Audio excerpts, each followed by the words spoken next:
Piper. So in just a few hours, I am actually on my way to the airport because I'm going on a beautiful, amazing, exciting family trip to Ireland and Scotland.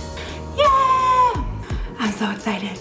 On this trip, we're going to be going to Dublin, Galway, we're going to drive along the west coast of Ireland, and then in Scotland, we're going to be staying in Edinburgh and Glasgow.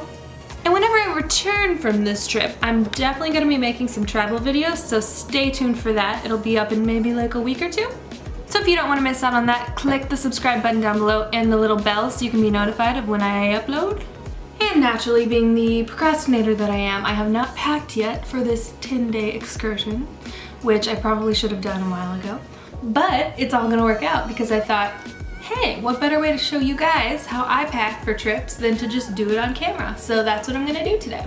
And like I just said, this is gonna be a 10-day trip, but I'm going to pack everything I need in one little carry-on suitcase. So I'd like to think I have some experience in this department of packing light in a carry-on because at the, let's see, right before Christmas this year, I went on a big European trip by myself, and I was there for 6 weeks, and I brought everything in this one carry-on bag.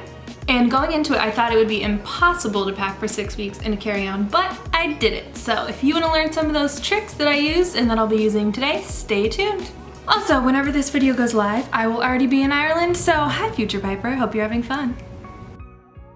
The very first thing I like to do is to get any bags that I'll need. So I like to get one for makeup, one for liquids, and one for everything else. So first, let's pack makeup. The first thing I like to do is just lay everything out so you can see what you're working with. And right away, I take out those liquids because that will be put into the liquid bag later on. And then I like to pack the brushes first because they're the biggest, and then just put everything else on top of that.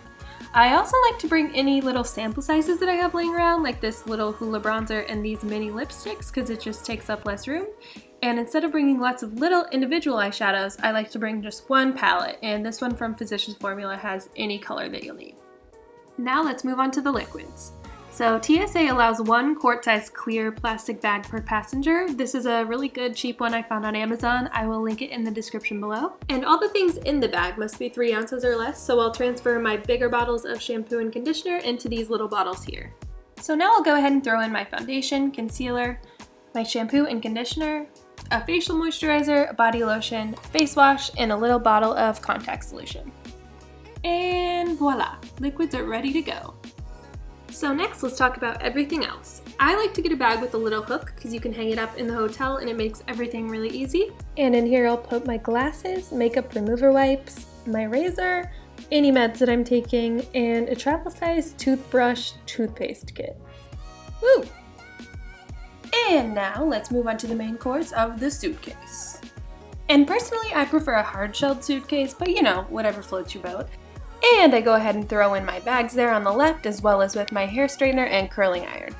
Okay, so one of my biggest tips to packing light is bring as few shoes as possible and wear your bulkiest pair to the airport.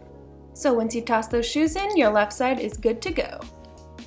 Okay, so I know that a lot of people out there say that when you're traveling, you should roll your clothes, but I personally prefer the KonMari folding method. And I'm sure there's a lot of videos out there that explain this a lot better than I'm about to, but I'll try my best.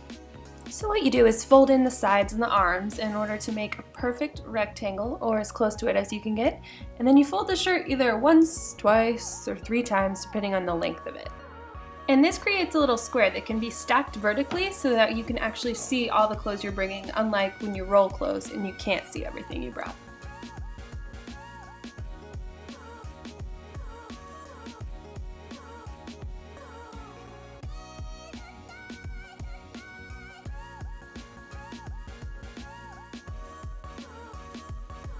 And here are all the shirts folded to where you can see each one, and the height of the folds fits perfectly along the edge of the suitcase. And next up, I'm going to fold pants, dresses, shorts, and all that jazz, and that is pretty much done in the same way that the shirts are.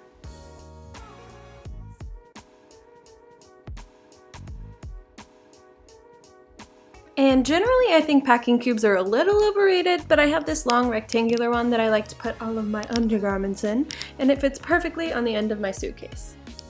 And of course, I've got to recommend a laundry bag to you guys. It just keeps all of your dirty clothes separate from your clean clothes, and I fold mine up just like I do all my shirts. So here are all the tops, the bottoms in the middle, and then the packing cube at the top there. And then I zip up the right side and that half is good to go. And now we'll move on to the jewelry. Once again, I like to lay it all out, see what I'm working with. Then I just throw it in any little pouch I have laying around like this one here.